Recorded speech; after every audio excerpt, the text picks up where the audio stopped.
Uh, good morning, everyone. Good afternoon, good evening, depending on where we are listening from. My name is Anne Karambu. This is Valley of Hope on Global Radio. We thank God for the opportunity once again to be able to gather together and be able to share on the topic of parenting, even on this evening and this morning. We thank God for the opportunity. We bless the Lord because of what he has been able to minister to us and what we have been able to learn, even on this platform. I know the knowledge we are getting here, we will share with our friends, we will share with our brothers and sisters, we will share with our aunties, uncles, nieces, and nephews. It may not necessarily be your children, but we will be able to share it with someone. So allow me to pray so that we can begin.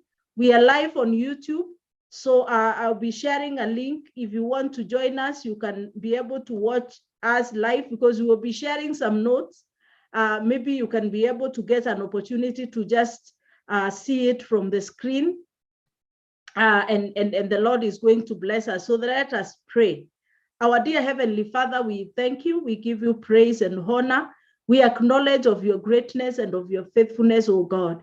As we begin our session this evening, we pray, Father, that you will minister to us, you will speak to us in a way that we will be able to understand and even be able to appreciate your goodness and your mercy. Lord, help us to become better parents, better stewards, and Lord, that we may be able to raise responsible people in the society to the glory and honor of your name. We thank you and we bless you. For this we pray in Jesus' name.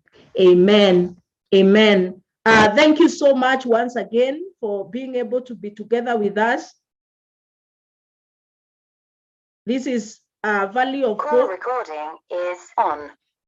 We are saying that there is hope even in our families. There is hope in our in the lives of our loved ones. Yes, they can be able to find hope even where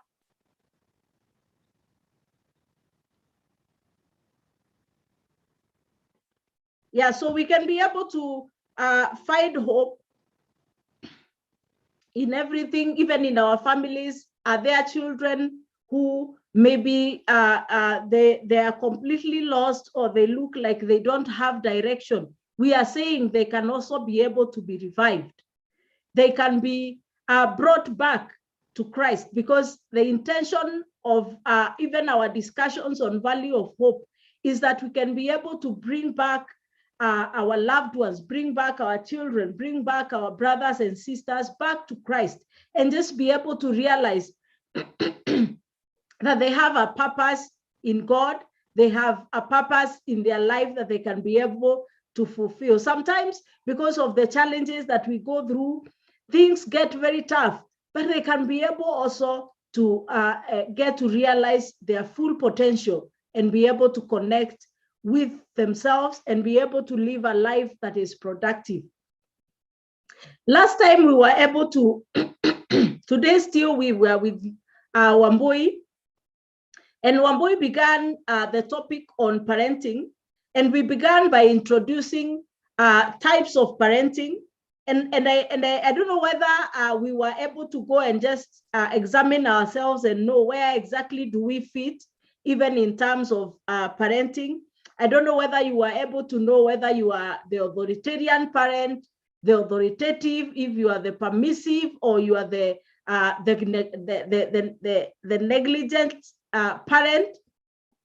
We can be able to fix ourselves, but we said our desire is to come towards becoming authoritative, which is seen as of course the most effective parenting style that is able to help many to bring up children who are more productive, who are more responsible, children who can be able to connect with their purposes in this life. So I don't want to be the one introducing the topic. I want to give it to Wambui so that she can be able to take us through what God has equipped her tonight to be able to teach us on parenting. And kindly, please keep your questions coming. Today we will try our best to go up to 7 or up to 11 there. I don't know whether it's 11 or 12, but we will be able to go up to 7. That is the time here. And then we will leave at least 30 minutes for questions so that we can be able to give a feedback of what we will be learning. So welcome, Wambui, so that you can take us through the topic for today. Thank you so much, and may the Lord bless you. Thank you, Anne. I want to share my screen.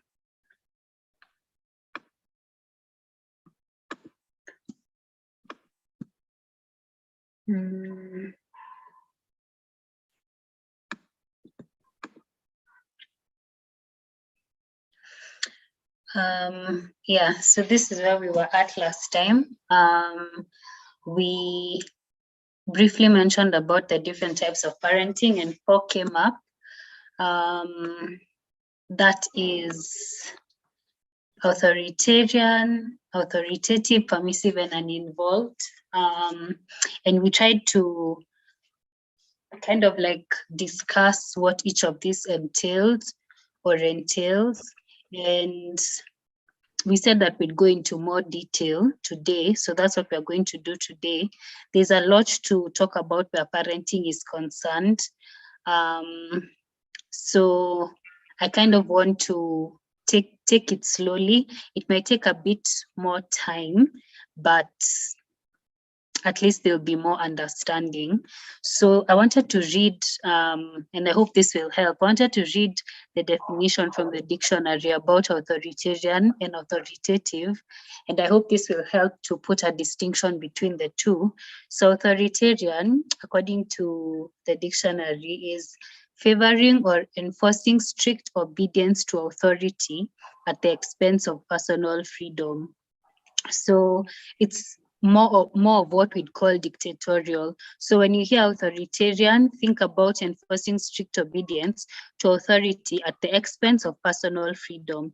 And then authoritative is able to be trusted as being accurate or true, that is reliable, or commanding and self-confident, likely to be respected and obeyed. So that's the difference between authoritative and authoritarian, the dictionary explanation of the two.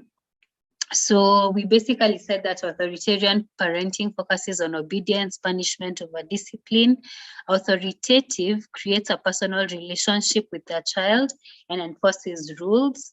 A permissive parent doesn't enforce rules and has the mentality that kids will be kids. And so they need to be left on their own to do what they want, while an uninvolved parent provides little guidance, nurturing, or attention. So let's begin with authoritarian parenting. And I just want to ask, for each of these, I'll give a few statements and you will, consider or think about it. Do any of these statements sound like you? So you believe kids should be seen and not heard. When it comes to rules, you believe it's my way or the highway. And 3, you don't take your child's feelings into consideration. And if any of those ring true, you might be an authoritarian parent, because authoritarian parents believe kids should follow the rules without exception. Authoritarian parents are famous for saying, because I said so. The child asks, Mom, why should I do this and this? Because I said so. Mom, where are you taking this and this? It's none of your concern. We are taking it because I said so. So every time a child questions the reason behind a rule or the reason behind why the parent is saying what they're saying, authoritarian parents will say, because I said so. In short, they are the authority and they cannot be questioned, and they're not interested in negotiating, and their focus is on obedience. And I know when I say this, a lot of us think about our parents. I think that has been the trend for the longest time. We've grown up with authoritarian parents. You can't negotiate, can't converse, can't question, can't ask, even though the rule sounds ridiculous. You can't say anything anything about it. We're also saying that they also don't allow kids to get involved in problem-solving challenges or obstacles simply because they think kids can't think for themselves. They are just there to follow rules. You can't negotiate with them. They have no understanding of children as people who are able to reason and come to a conclusion. Instead, they make the rules and enforce the consequences with little regard for a child's opinion. Authoritarian parents may use punishments instead of discipline. So the difference between these two is that a punishment is simply that someone wants to see you feel pain and face the consequences of your decisions. It has little to do with trying to help you grow, trying to help you learn, and it has more to do with someone inflicting pain on you for what you've done. They want to see you in pain because of what you've done. While discipline is geared towards helping the child become a better person. So that's the difference. So authoritarian parents, they use punishments instead of discipline. So rather than teach a child how to make better choices, they're invested in making kids feel sorry for their mistakes. They just want their children to suffer for doing what the parents said they shouldn't do. They're invested in making their kids feel sorry and feel the pain of their choices rather than focused on how to help their child make better choices. And children who grow up with strict authoritarian parents tend to follow rules much of the time, but their obedience comes at a price. And this is so we've seen it so much, again, I feel, in the African society, where you'll find that a child will do everything the parent says, but that obedience will come at a price. And, we'll see it later here when we're talking about the effect on children. So what are some of those, what you forego as an authoritarian parent, and what are some of the effects on the children? So children of authoritarian parents are at a higher risk of developing self-esteem problems because their opinions aren't valued. So you grow up in a home where you give this suggestion, you're told, you're just a child, what do you know about it? Or can you stop? We're not having this discussion. Can you stop, talking about it? What I've said is what I've said. That's what we are doing.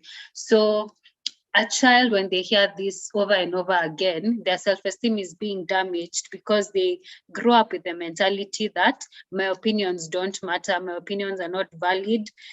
As long as my parent has said such and such, then, I don't really have anything to contribute to the conversation. And what's sad is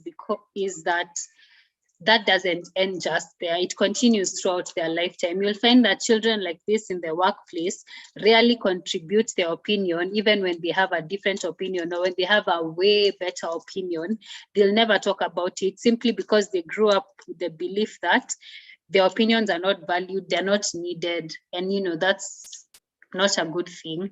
So we're also saying that they may also become hostile or aggressive, and rather than think about how to do things better in the future, they often focus on the anger they feel towards their parents. So children who grow up in authoritarian homes tend to be angry children who are constantly fighting over nothing, constantly bitter. They go into new environments. If there's authority there, they are the first ones to get into trouble. I think we've talked about this before, again, how there's this notion that, children who grow up in pastors' homes tend to be, lacking morally. And this can be explained in that the focus was on forcing the child to be a yes child, or to force the child to obey regardless of how they feel or, their opinions. And this tends to raise angry children. They just grow up to be angry. They're hostile, they're aggressive. And also, since authoritarian parents are often strict, their children may grow to become good liars in an effort to avoid punishment. This is so true. Again, children who grow up with authoritarian parents tend to struggle with lying because, they want to get out of punishment. You know, they know that they're constantly going to make mistakes, as all children do.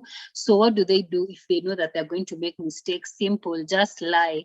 I went to my friend's house. I know that's a problem. We can't discuss, we can't negotiate. I can't even explain that I wanted to spend time with my friends, as long as my mom said, no, I can't go. So what do? I'll go and then lie that there was extra assignment, and so I stayed in school a while longer. So this tends to be another effect of on children who grew up in authoritarian homes. And these are some signs that you are too strict with your child. If you have a zero tolerance policy, that might be a sign that you are too strict with your child. That means that as long as you've said something, your child can't, or when your child does something, you don't think about the circumstances surrounding it. You know, you don't reason. As long as you said don't go and they went, that's it. They are going to be punished. As long as you said don't play, they played. You don't even want to know what were the circumstances surrounding it. That's a sign that you might be too strict. If your child lies a lot, that's another indicator that you might be too strict, because they're never free enough to say the truth, because they know they'll get punished regardless of what it is. Like, there's no room to discuss. Your child has more restrictions than other kids. And we're not saying that parents parent the same. All parenting styles are different. But if you're constantly the one whose child has the most restrictions in the group, that might be a sign that you're too strict. If you struggle with other people's lack of discipline, you see another child and you're constantly thinking, who raised that child? You know, huyo ni mtoto wa nani? Whose child is that? How can they behave like that? Who even does that? That's a sign that you might be too strict, and consequently too strict with your child.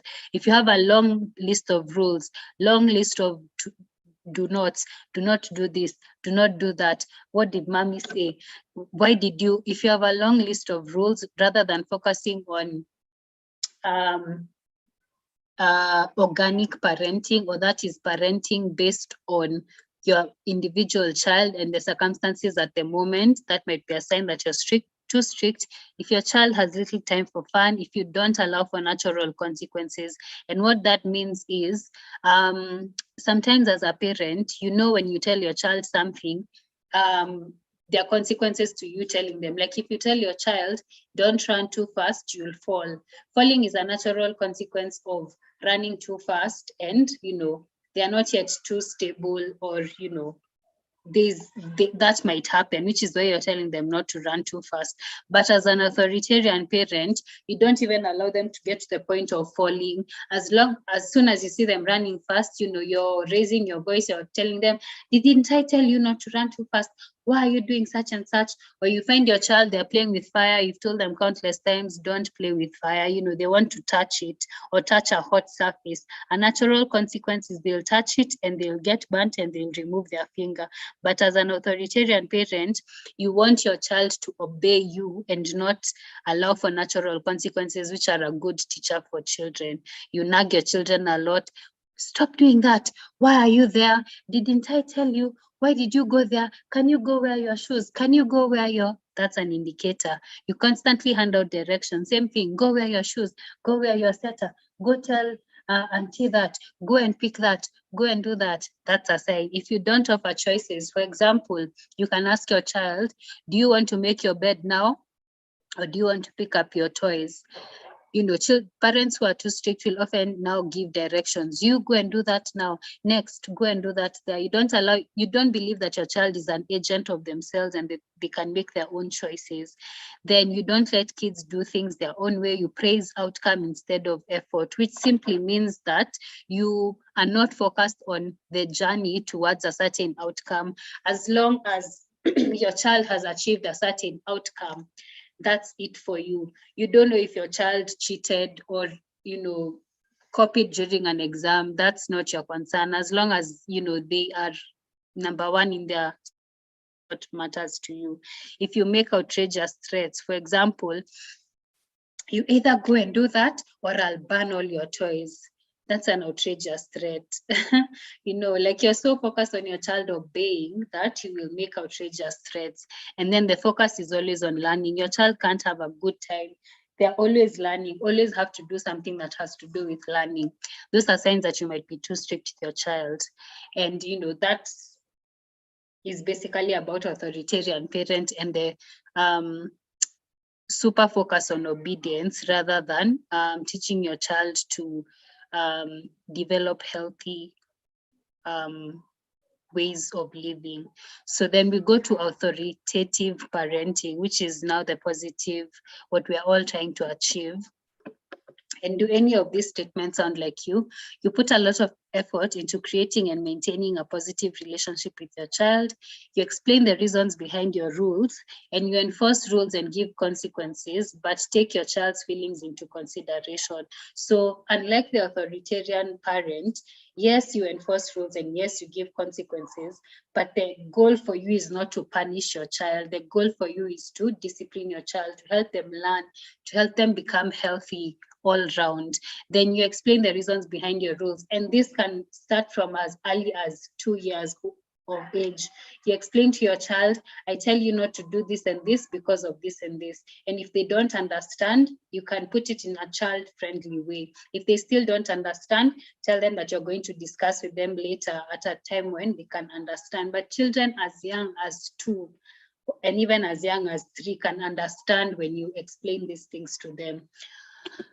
So if any of those sound like you may be an authoritative parent. And we're saying authoritative parents, they have rules and they use consequences, but they take their children's opinions into account. So they validate their children's feelings while also making it clear that the adults are ultimately in charge. So for example, your child can come and tell you, Mom, I want to do this and this. So you tell them that is not a good idea for now. Do this and this at this point in time, and then later at this point in time you can do that. So your child knows that their feelings you validate how they feel, but you also make it clear that I'm the one in charge, and I have rules in my house and there are consequences, but your opinions matter. And we won't be so focused on you keeping the rules that we negate everything else. So authoritative parents invest time and energy into preventing behavior problems before they start, which simply means that you are attuned to your child. You know that, you've seen your child doing this a couple of times and you know that it's going to be a problem. So you invest your time and energy into preventing that before they start. And this can be through using positive discipline strategies to reinforce positive behavior, like praise and reward systems. And this is a huge difference between an authoritative parent and an authoritarian parent. An authoritative parent will focus on positive behavior and will focus on reinforcing positive behavior. So your child does something you don't like, you're not constantly nagging them, don't do that, don't do this, don't do that. But when your child does something that is good, you tell them, that was good, mommy, or that was good, name of the child. Keep it up, that was very good of you. Or your child does something you like and you tell them, that was very good, mommy will get you such and such. So they focus on using positive discipline strategies to reinforce positive behavior, like praise and reward systems. So the authoritative approach to parenting has been shown to lead to the best outcomes in kids, including better emotional health, social skills. They are more resilient and they are more secure in terms of attachment with their parents. Then the effect on children is that researchers have found kids who have authoritative parents are most likely to become responsible adults who feel comfortable expressing their opinions, because their opinions are validated. They also tend to be happy and successful, and that's because they had boundaries. So they knew if you do this, this is what happens, and you have a choice to make. And these are the consequences that will lead to it. But then the parent took time to show them these are the things you can do that will lead to a positive outcome. So they tend to be happy and successful, and they're also more likely to be good at making decisions and evaluating safety risks on their own because, they were given that opportunity. So, authoritative parenting is what we are all looking to becoming. So then let's just a little bit.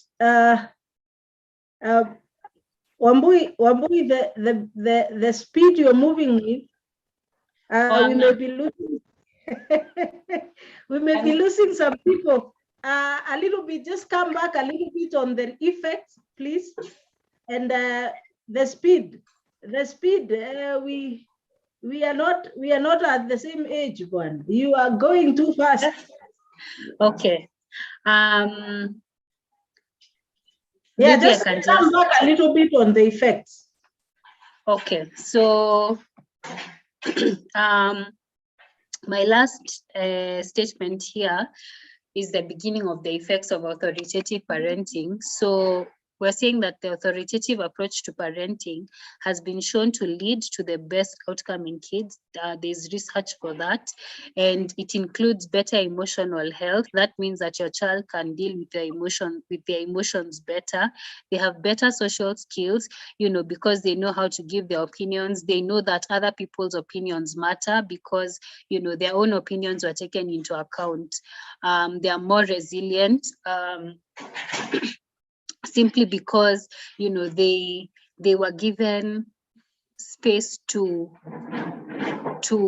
make mistakes. They were given space to face the consequences, like we talked about, natural consequences to their mistakes, and also they were shown which is the best way to do things, and so they are more resilient, and they're also more secure in their attachment with the parents. So those are some of the effects on children. And security and attachment is because authoritative parents help their children learn that their love for them is not based on what they do.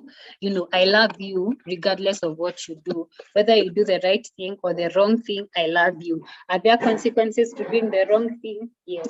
Do I still love you regardless of you doing the wrong thing? Yes. So therefore, they are more secure in their attachment with their parents. And then they are consequently now more able or more likely to become responsible adults who feel comfortable expressing their opinions. And this is something that is so much lacking in, again, the African society. A lot of us, and this is, if we contrast this with like the Western society, a lot of us are usually not comfortable talking about how we feel. We will live with discomfort simply because we are trying not to offend someone, or simply because we are trying to avoid conflict, which is what we learned from authoritarian parents. You'd rather lie, so that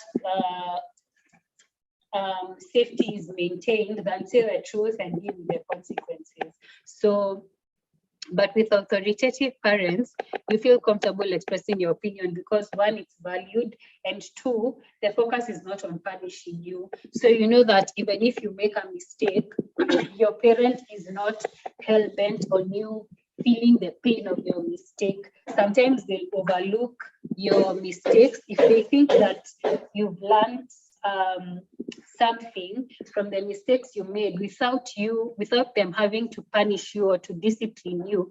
They will let it go. But with authoritative parents, they want you to feel the consequence of disobedience, which is what the focus is on. And then children raised by authoritative discipline tend to be happy and successful. And that's because they've learned boundaries, they've learned consequences. They know if I work hard, these are the consequences. If I don't work hard, these are the consequences. They know the consequences of disobedience. They know all that because their parents have given them room to understand all that.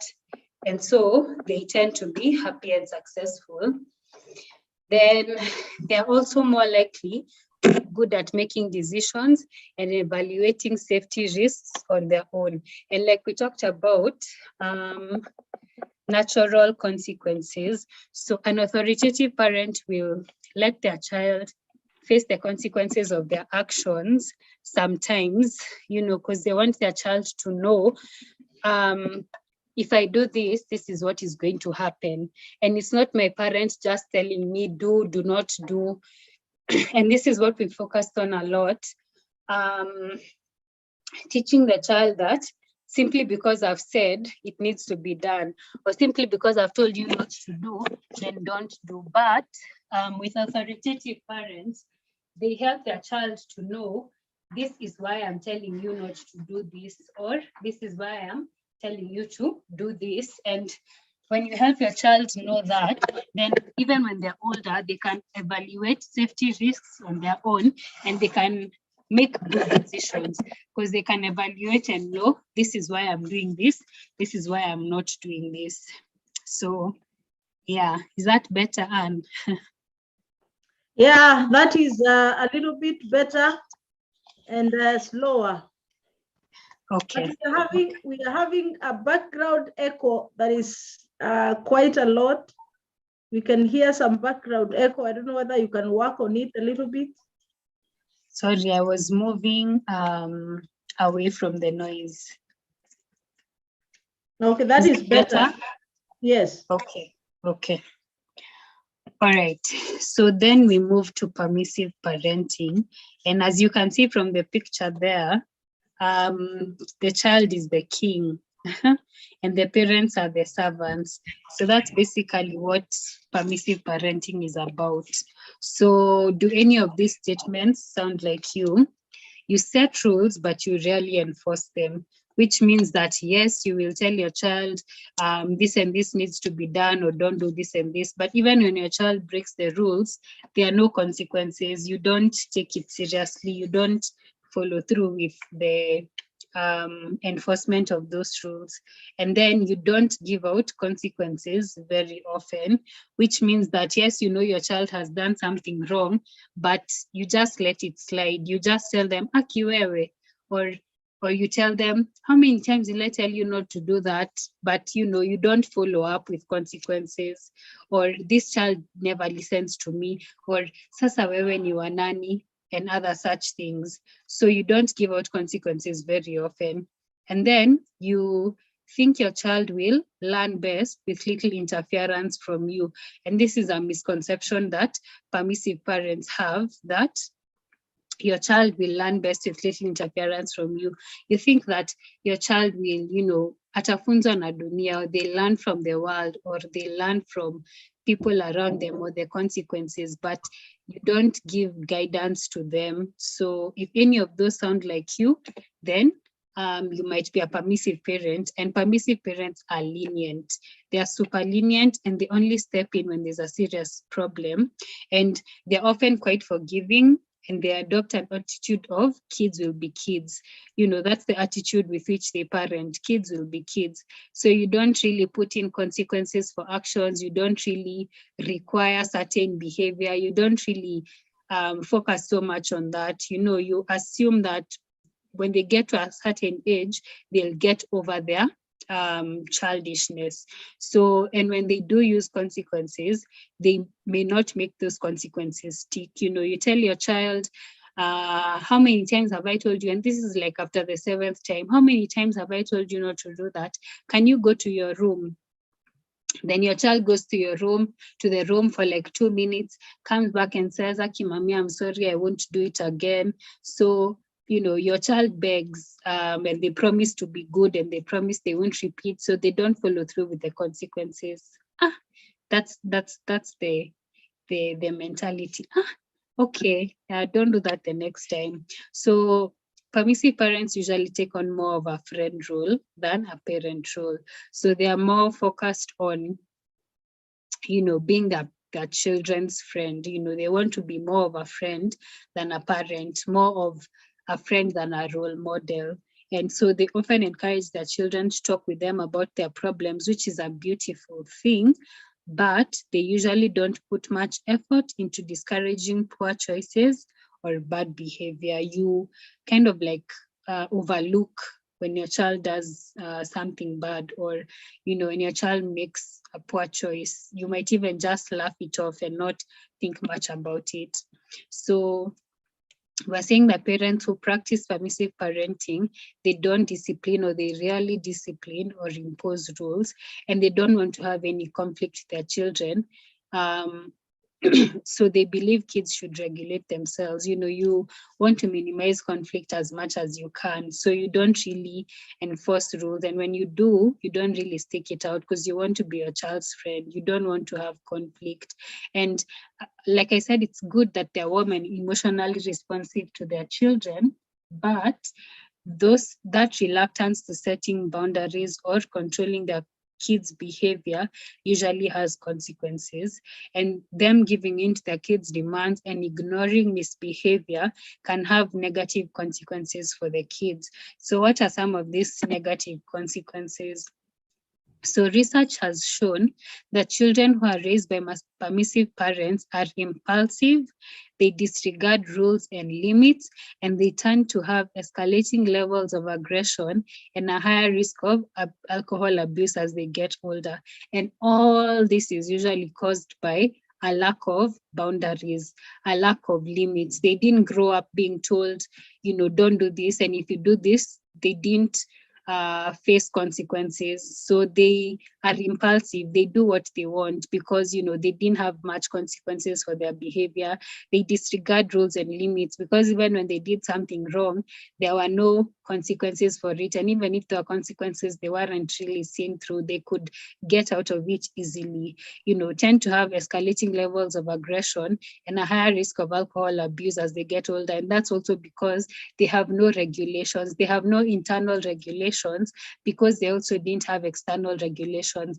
And as we saw in authoritative parenting, when you bring up your child with rules and with regulations, they themselves also learn how to regulate their own selves. If they don't grow up with an external set of rules to learn from, they themselves also, in their own lives, they have no regulations. They will sleep till whatever time. They will, do their assignment or not. So they grow up like that, and so have a higher risk of alcohol abuse, but also escalating levels of aggression because they have not learned that there are consequences to their actions. So they'll do what they want.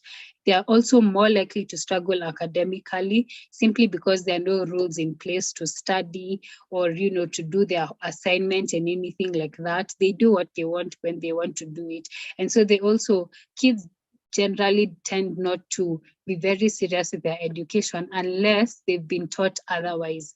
But in this home, they've not been taught otherwise. There are no consequences for missing school. There are no consequences for not doing their assignment. So they most likely struggle academically, but they also often have low self-esteem and may report a lot of sadness. And this is usually because the trajectory of their lives tends to be negative. So because they grow up knowing that I can do anything I want, anytime I want, which we know is such a recipe for disaster, consequently, their lives tend to reflect that way of thinking. So they don't finish school in time, or, they don't excel in certain areas. They don't put in effort and anything like that. So they have a low self-esteem because of how their lives are turning out, and they may report a lot of sadness because their life has no structure in it. There are no boundaries, no restrictions. They just do anything, which is recipe for disaster. But they're also at a higher risk for health problems like obesity because permissive parents struggle to limit junk food intake. So there are no consequences really for anything. So they might struggle with obesity and therefore at a higher risk for health problems. They might struggle with things like cavities because, you don't enforce good habits like ensuring your child brushes their teeth. So they struggle in so many areas of their lives because life is basically based on discipline. If you don't have discipline in your life, then you're going to face the consequences, which is so funny. In trying to avoid the consequences for your child, in trying to make your child not go through the consequences of their actions, life comes in and now they get consequences from how they live their lives. So it's not really helping your child, even if at the time they'll be happy and they'll feel like you're a good parent and like you do all the things right. In the long run, the consequences that they get from how they live their lives will not be a good thing, and they might even end up disliking or even hating their parent for not teaching them discipline and teaching them how to have boundaries and rules. So that's permissive parenting. I've tried to slow down as much as I can. So now we move on to uninvolved parenting. So this is the fourth type of parenting. So we've said there's authoritarian, which is, you are focused on obedience and on following rules without putting into context your child's opinions. We have authoritative, which is the opposite. Yes, you enforce rules and, there's discipline and a healthy home, but you also listen to your children. You adjust things based on the situation at that point in time because you want what's best for your child and you want them to be happy and healthy and whole and not just someone who obeys simply because mom or dad has said. Then we went on to permissive parenting, where we've talked about parents who are warm towards their children, they allow them to do things and all that, but they don't set boundaries for what is too much, when it is enough. And if you don't obey, then these are the consequences. So they avoid that. So now we're at the last one, which is uninvolved parenting. And even just from the picture that I've put there, you can tell what uninvolved parenting is. The parents are in their own world and the child has no one to monitor them or look after them. So let's start with our routine. Do any of these sound like you? Do any of these statements sound like you? You don't ask your child about school or homework. You rarely know where your child is or who they are with. You don't spend much time with your child. So if any of those statements sound familiar, you might be an uninvolved parent. And we're saying that uninvolved parents tend to have little knowledge of what their children are doing. And there tends to be very few rules, if any, and children may not receive much guidance, nurturing, and parental attention. So the difference between permissive parenting and uninvolved parenting, with permissive parenting, yes, you are present, but you don't enforce rules. With uninvolved parenting, you're not present altogether. And being present is not limited to physical presence. You're not present emotionally. You're not present mentally. You're not present. You could be there with a child, but you know nothing about your child. You don't even know who are their friends, where have they spent the day, what do they do in their free time. So you're there physically, but you're not really there. So uninvolved parents expect children to raise themselves. They don't devote much time or energy into meeting children's basic needs. And those basic needs could be physical needs like, bathing, getting their hair washed, doing their homework. It could be emotional needs. How are you, my child? What are you doing at the moment? What has been going through your mind? What have you gone through the past week?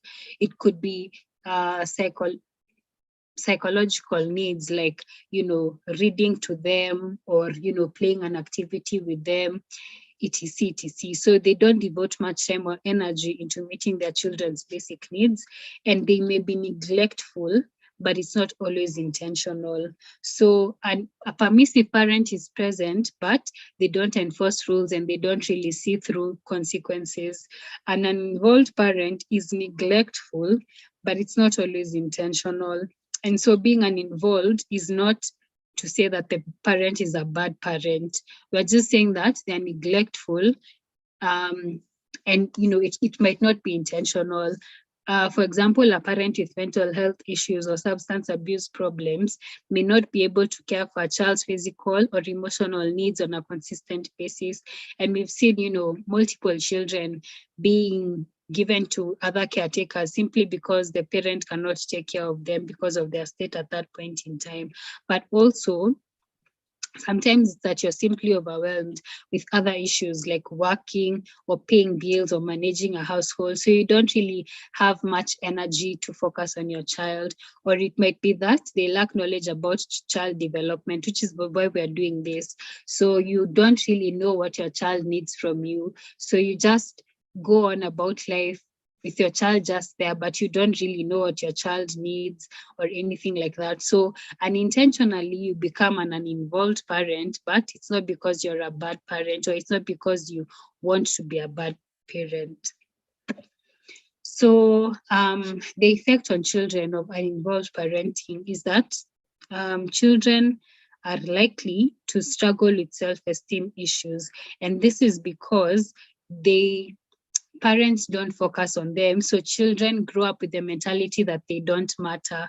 Well, so if I don't matter to my parents, they don't really care about what I do, what I want, what are my dreams, what are my goals, what are my aspirations, what don't I like, what are my opinions, where do I think this chair should be put, and other such things. So they likely struggle with self-esteem issues.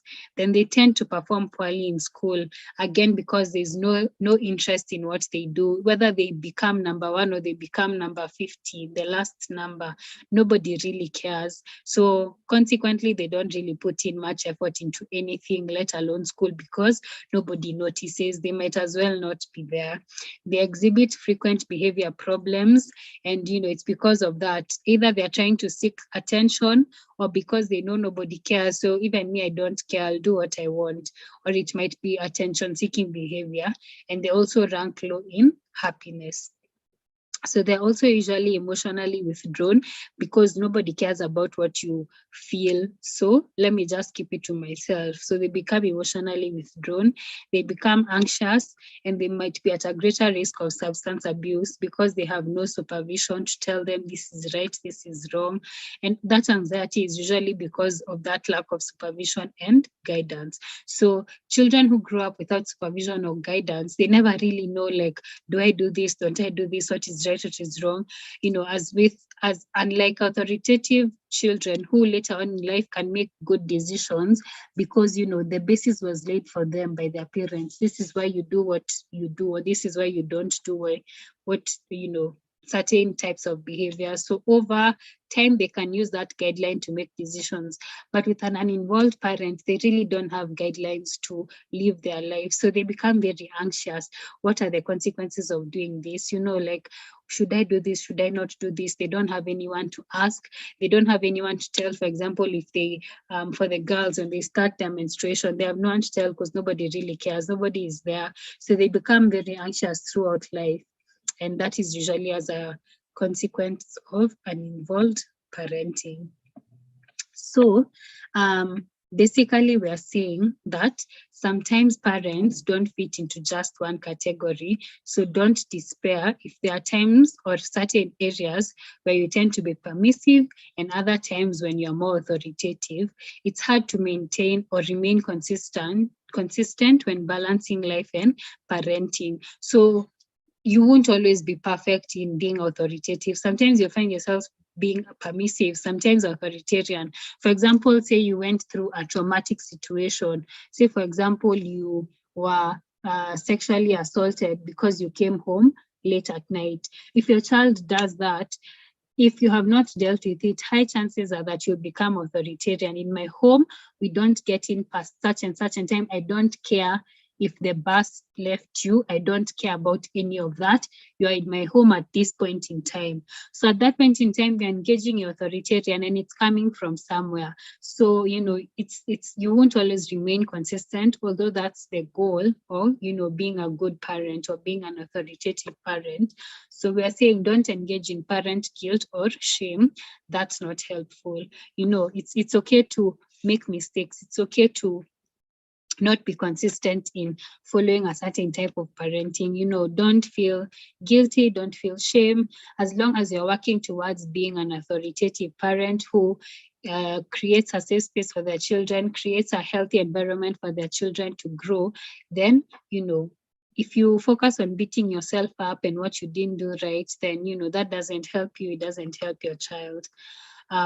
So the focus rather is on working towards it. You can't be perfect at the start. It's a growth process, it's a journey. So studies are clear, however, that authoritative parenting is the best parenting style. But even if you tend to identify with other parenting styles more, there are steps you can take to become a more authoritative parent. And with dedication and commitment to being the best parent you can be, you can maintain a positive relationship with your child while still establishing your authority in a healthy manner. And over time, your child will reap the benefits of your authoritative style. So yes, you can make steps towards becoming an authoritative parent, which is what we all want to do. And over the next session, that's what we'll be focusing on. How do you become a more authoritative parent? What are some things you can do? And, we'll try and break that down in different levels of ages. We'll try and see when your child is between this age and this age, how do you become authoritative? When they become a teenager, how do you become authoritative? When they are, toddlers, how do you become authoritative? So we'll break that down into how you can become more authoritative based on the age category of your child. So that's all I had for today, though. In case of any questions, comments, please let me know. Thank you. Thank you so much. That was quite a lot of information right there. I know we have been able to learn a lot. Of course, there is the being able to understand the authoritarian parent. And the authoritarian, we said it is the boss. The parent said, I am the one who said, no reasoning, no explanation, nothing. So the parent is the boss. The child just follows what the parent has to say. Then we've, of course, said the effects of it is that it develops angry children or problematic children. I will also add that it raises children without a purpose, because the child does not live for themselves, but is living for the parent. And of course, now the one that we are all looking into becoming, the authoritative, that is, of course, now where there is support. The rules are there, but there is explanation of the rules, and the child is able to be explained to why is it that things are going the way they are going. And of course, you're not again neglecting them, although there is that aspect of giving them space. And the effect there is, of course, a child with high self-esteem, a child who grows with purpose, a child who is also able to interact with other people. The child is able to even talk to others because they grow with confidence. And then she also said that the child is more resilient. Then we looked at the permissive, and the permissive was this parent who the child is the king and the parents are the servants. And of course, we see a lot of this in the centuries we are in. There is a lot of that. I don't know why most of the parents have gone that direction. And the child, especially the younger, we do it when the children are younger. And I think maybe, Wambo, you're going to explain a little bit on this, because I see like there is parents exhibit a certain type of parenting at a certain age, because I see a lot of permissive parenting in many parents when the children are younger, all the way up to 10 years. It is the child, whatever they say, they are given, whatever they want, they are given. And now, all of a sudden, the child, the parent takes another parenting style in teenage. And of course, I am imagining there is a lot of confusion, even in the child, because the child is not able to understand how has the parent changed. Maybe, Wambui, that is the first question that we'll be answering. And then we talked about, of course, the effects of that child is that the child grows without boundaries. They don't know how to follow rules. They don't know how to even perform.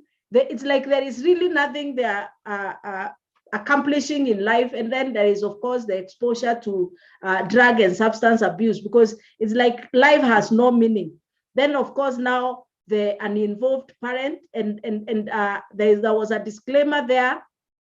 The parent may be uninvolved, maybe because they are sick, maybe they are working, maybe they're unwell, or maybe it is that the parent does not have knowledge of how to raise a child at that particular time. And now the uninvolved style comes out because the child is just doing things for themselves. And of course, this one is characterized by low self-esteem, emotional issues. Even these children are exposed to depression, anxiety, issues, of course, again, of low self-worth, lack of even self-identity. The child is completely confused, does not know who they are. So yes, basically, those are the things we were able to look into. And thank you so much, Wamboi, for being able to take us through that. That was very helpful, and we were able to learn quite a lot. So I want to open an opportunity for us to be able to continue with the question session. But because of that, I want, Wamboi, you do a summary of what you've been able to share, just a brief of maybe a few words you can be able to say, so that we log out of YouTube, so that we can pick the questions. Okay. I think basically what we're saying is whether you intentionally cultivate it or not, you have a parenting style. And if it's not intentional, it's most likely going to be based on how you are parented. Whether it was positive or negative, that's what it's going to be based on. And it's not necessarily something that will be healthy for your children. So we're saying that it's important to know these things, and it's not only about your parenting style. There's a lot we'll talk about parenting, but it's important to know these things because your child's future literally is going to be directly impacted by how you parent that child. We see children from healthy homes, they tend to become successful earlier in life. You know, they tend to pick healthier partners for marriage. They tend to raise or go higher in the ladder of their career because, you know, they can stand up for themselves. They can negotiate with their employers and say, I feel like I'm worth this and this amount. You know, they feel like I can do these things because they've been empowered. So your child, the life of your child will be directly impacted by how you parent them, which is why we're saying that it's important to not only know how you parent, but also work towards having the most healthy style of parenting so that your child's purpose and your child's future is maintained. And it's also what God requires of parents, you know, to train up a child in the way that they should go, and they will never depart from it. And it has major benefits for your children. And so it is of utmost importance that you think critically and intentionally towards how you parent your child. And also, like we said, the solution is not to feel guilty if you've made mistakes. If you know you are looking at this and you're thinking, oh my God, this is what I've been doing and this is how it's been affecting my child, the solution is not guilt. There is therefore now no condemnation for those who are in Christ Jesus, is what scripture says. The solution is to work towards becoming a better parent so that you have healthier children. And, you know, we'll see how to do that as we go along. Yes. Thank you.